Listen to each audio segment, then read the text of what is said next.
So hello everyone. My name is Vivel Sangani. I'm a trainee software engineer and I'm currently working in Flutter team right now.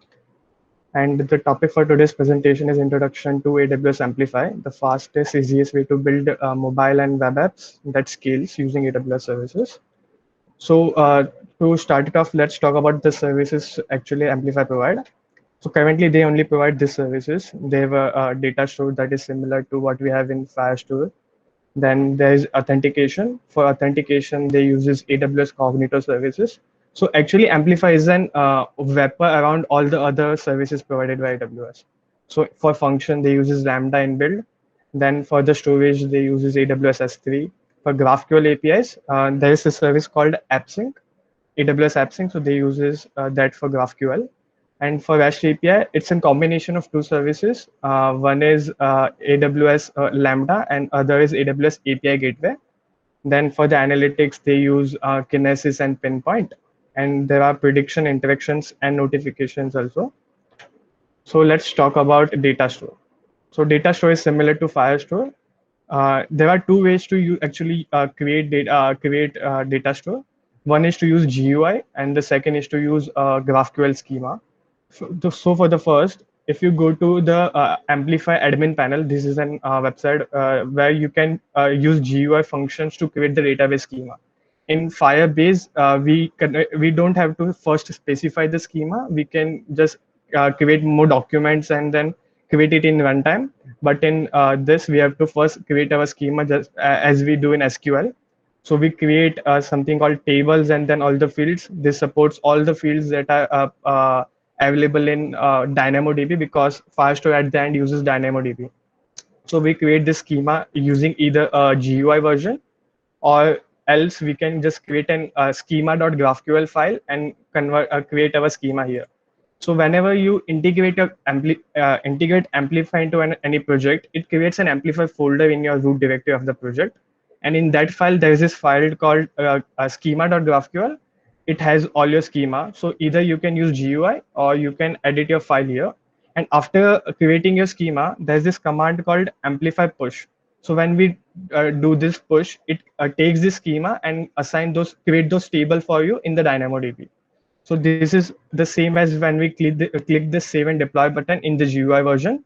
So they assign those tables and everything into the DynamoDB. After that, there is this very interesting command called amplify codegen models. So when we run this, what it does is it takes your schema file locally and convert that into your respective frameworks models. So if you have a post schema, then it will create a file called post.dart or post.js, and it has a class and all these attributes in it. And this can be further used for querying or updating data.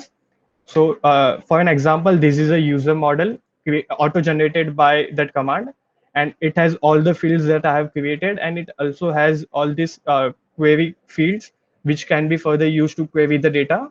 We'll see an example afterwards. So the code syntax is similar in all the frameworks, like Flutter, React, and React Native. The code is almost similar. So this is an example for Flutter, where if you want to query a data, what we do is just call the query function on data store and pass in the model name. That is what we have auto-generated by that command. We just give it, and what it does is it will go to the database and fetch all the entries which has a table name post. So it will give you a list of posts. And if you want to query it, we can just give it a comma and give an extra argument called where, and then we do post.rating greater than or equal to 4. And this rating comes from the model that they have already created. So in this way, you don't have to create the data models manually; they auto-generate it for you. For an example for React, you do data store.query and then pass in the model name, the class name, and then there is a callback function that has an wait option for waiting, and then you can give greater than equal to or greater than 4, and it will give you a list of posts here. So this is an example how we query it. It also supports updates, delete, and runtime updates similar to what we have in Firestore also. So so data store is basically a offline first feature. So let's see how it works under the hood. So whenever a developer uses a data store API, what it does is it has something called storage engine. So all the data models that they have created, it converts into an adaptable structure. And these adapters are specific to what framework you are using. So suppose if you are using React Native or Flutter, it uses SQLite database, and if you are using React, then it uses IndexedDB. So what it does is, if you run and create query, it takes that data and first save it locally. What Firestore does is it just updates the data online, but the data store, what it does is it updates the data locally first. After that, it has a feature called sync engine. Once the data is stored locally, it runs the sync engine, which will update the local database with the online remote database. So in this case, even if the internet is not available, it just works fine in the offline version also. So if you're using PWA app using React, or using Flutter app or React Native app, it just works offline. So what this sync engine does is it converts that database model into a GraphQL query and run those queries and mutations. And if you're using subscriptions, then the work of sync engine is also to convert that GraphQL response back into the model, so we can use that in our framework. So this is the basic overview architecture of data store. Then we have other service called authentication. Authentication actually uses Cognito, AWS Cognito, and it only supports email, Google, Facebook, Amazon, and Amazon IMA. So these are the services that are provided by Amplify. If you directly use Cognito in your apps, then there are like 20 plus authentication different services, third-party services. But if you're using Cognito via Amplify, then these are the options only available right now. Then we have storage. So if you want to add storage into our app, we just do Amplify add storage. This is a command line tool. It will ask you around 10 to 15 different questions, like what would be your bucket name in S3, then how would you like to access your bucket using API key or Cognito authentication services or anything. So there would be around 10 to 15 different questions. And once you have this, once you run this command successfully, it will create a different file in your Amplify folder. And once you run Amplify push, after that, it will take that file and a YAML file and assign all those resources with the configuration you have provided in those 15 questions.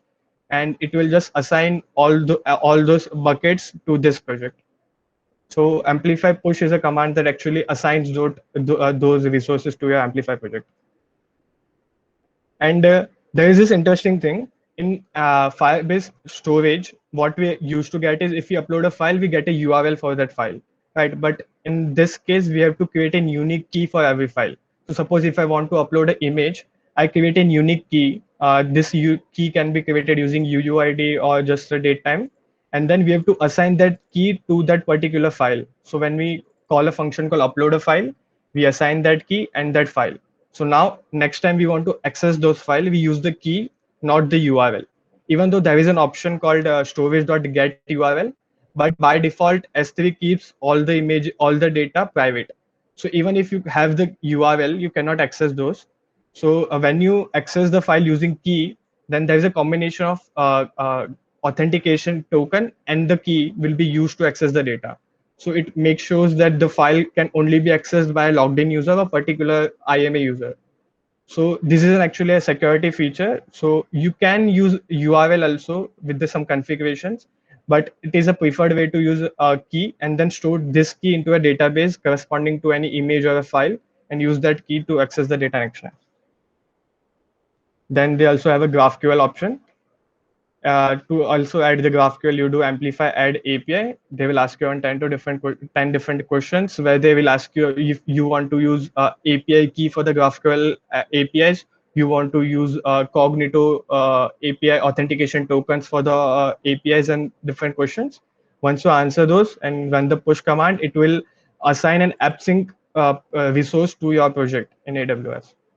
You can actually go to the AppSync console and see the actual project that is assigned to you, and you can configure it manually there also.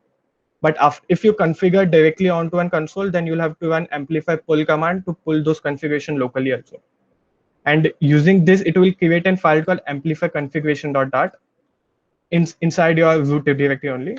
And this is an example of Amplify configuration. It will just tell all the resources that you are using. So if you have added an API, then it has an option called endpoint type, that is a GraphQL, and it has an API key that would be used in the future to access the data. And this key is automatically rotated every once in a week.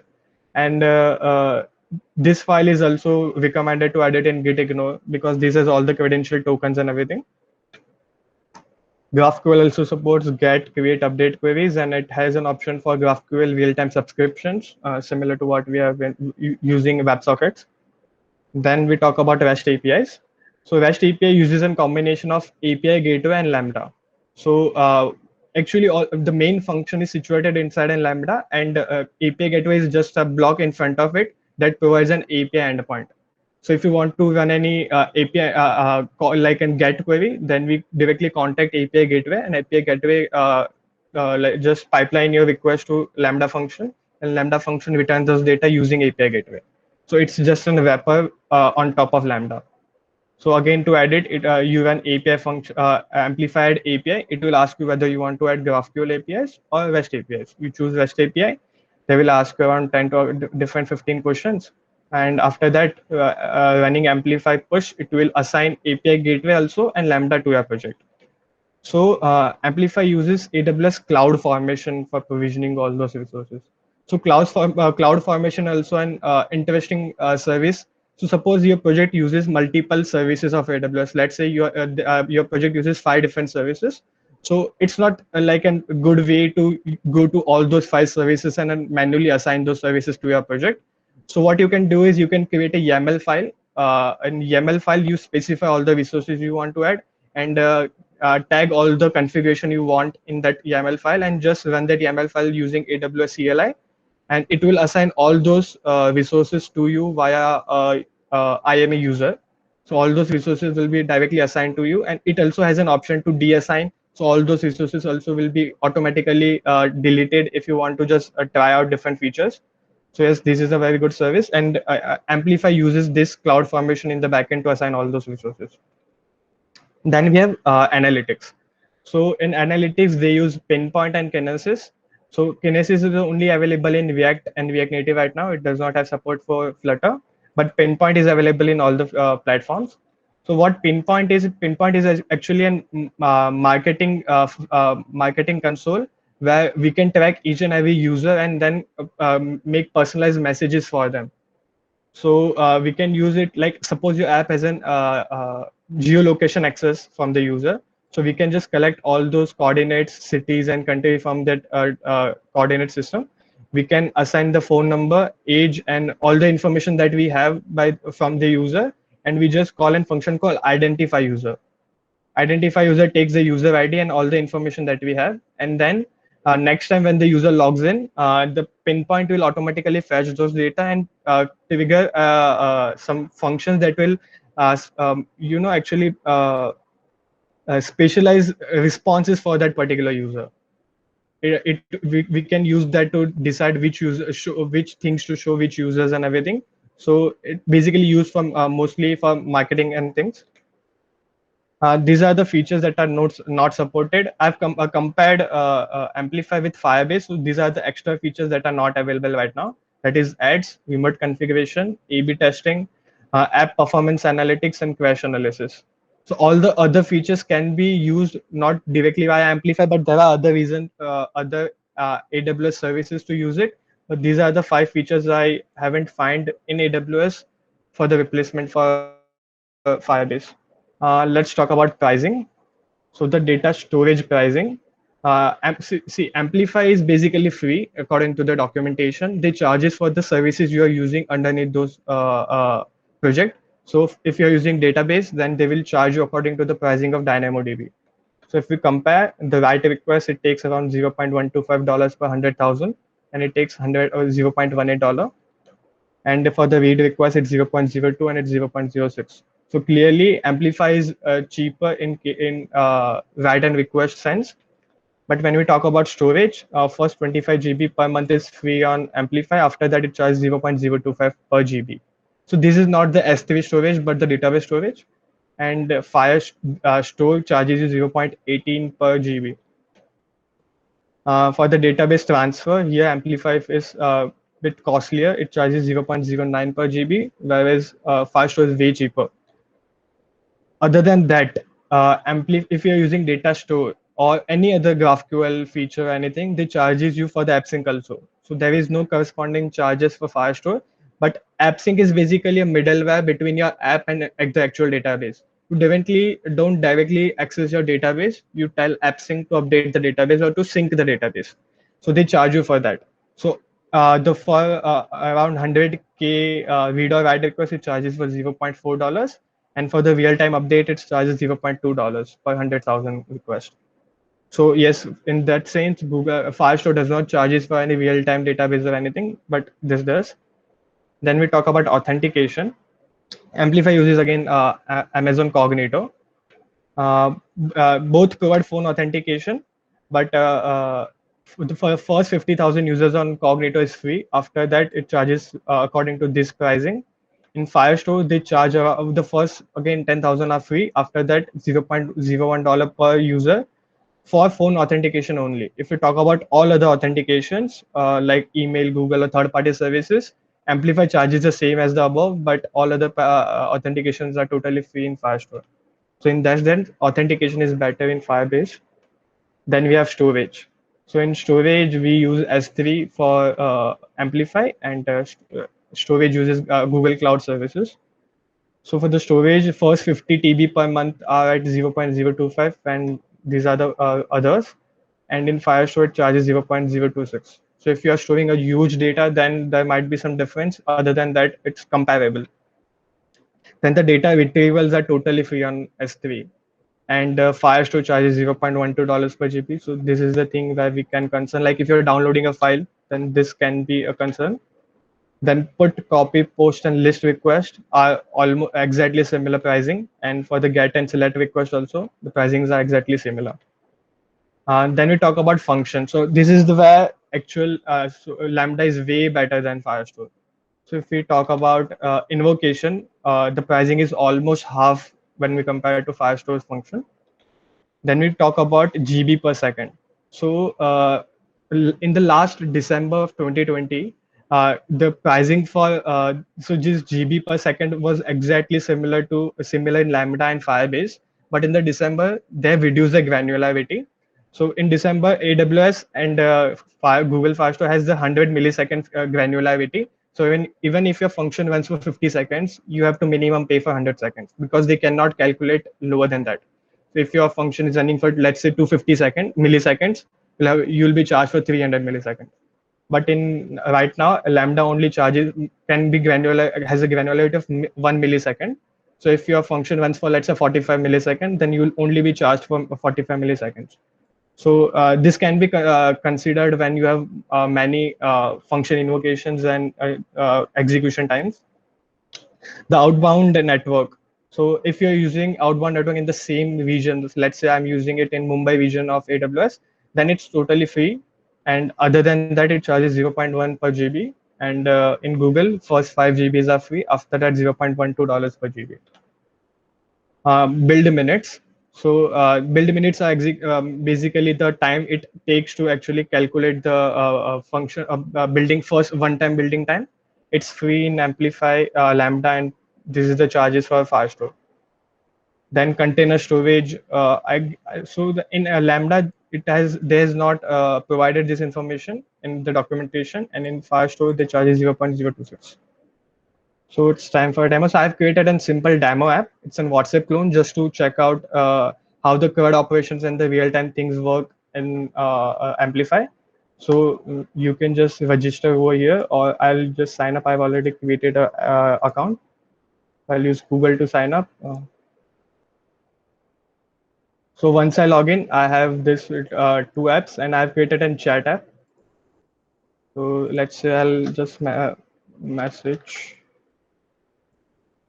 So it has any real-time updates. So what it does is when I first type the message, it stores that message first locally into a SQLite database, and after that it syncs that data to the database. So in other features like all other services, they just directly update the online remote database, but Amplify first update the local database. And I've also tried to implement some edit and delete features. So let's have a couple of messages. And I want to delete those messages, I can just long press and try to delete multiple of them, and it's like real time, it's fast enough. I can even also update those messages, and it updates in the real time. Yes, so this is the app I've created. And thank you so much for coming.